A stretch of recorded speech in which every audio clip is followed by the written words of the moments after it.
Welcome back to the David Pakman Show. My name is Brittany Page and I host the Page Perspective right here on YouTube. Today is my final day as guest host for David, and I certainly appreciate the opportunity to be here with you all. I would love it if you would join me over on my YouTube channel, where I am so very close to 100,000 subscribers. You could help me get there by checking the link in the description below and clicking subscribe. Thank you. Now, since Donald Trump's return to the Oval Office, we've not been feeling like ourselves, right? Everything feels heavier. We're worried about our vulnerable loved ones, maybe our vulnerable selves, depending on whether we're being targeted based on our identity or membership in a marginalized group. People are looking for answers and resources, and they are also looking for Democratic leaders who are acting as the true opposition to Donald Trump. There have been very poor examples of this opposition, and there have been some great examples.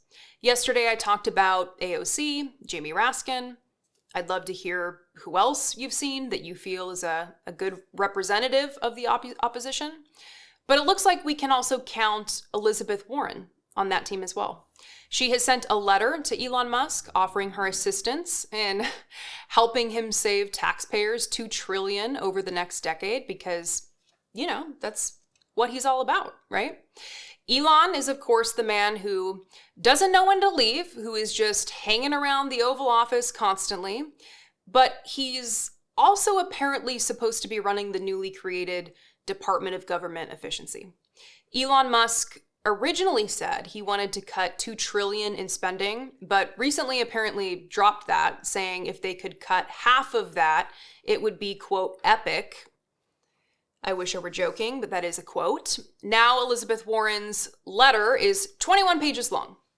She is offering 30 recommendations for cutting $2 trillion in 10 years. I have a feeling Elon Musk isn't going to go for a lot of this, though, because in true Elizabeth Warren fashion, she is prioritizing protecting the working class. Some of the ideas that she offers: claw back tax expenditures and close loopholes for the wealthy, fully fund the Internal Revenue Service, the IRS, specifically to catch wealthy people cheating on their taxes. These ideas are probably not of interest to the richest man, Elon Musk. Most of Elizabeth Warren's suggestions actually involve the Department of Defense. And I want to read from a Time article on this part here. Quote, "The biggest cost-saving idea in Warren's letter is to preserve $200 billion by renegotiating defense contracts."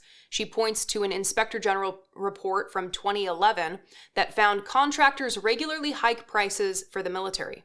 One egregious example includes the Air Force overpaying 7,943% on soap dispensers. To rectify the problem, she urged passing legislation she previously introduced with Mike Braun, the former Republican senator from Indiana. That would close loopholes to prevent defense contractors from price gouging the DoD.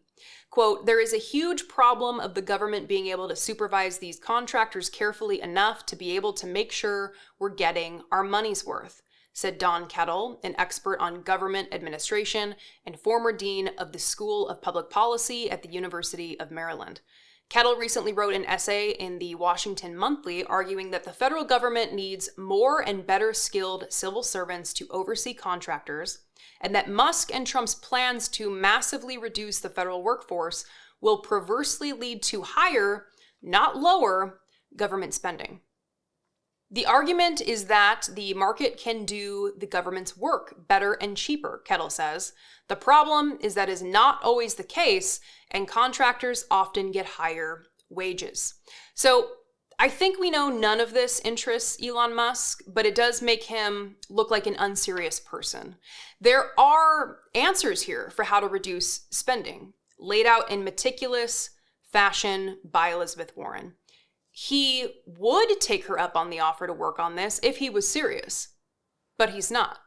All of this is just about him wanting proximity to the president because he enjoys the additional access it provides.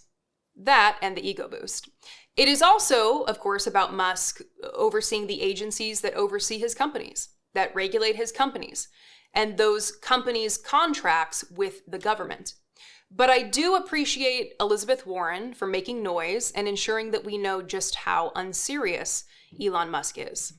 Well, I wrote a book after a long journey and a ton of work. I am really thrilled with how it turned out, and I hope you'll read it. The book is called The Echo Machine, and in a nutshell, it looks at how American politics got so broken, who has already figured out solutions, and how we can try to fix it and stop the terror of Trump for the next 4 years. With Trump winning this election, The Echo Machine couldn't be more relevant, not only a warning about how we got here, but also about what might be coming and how to prevent the worst outcomes.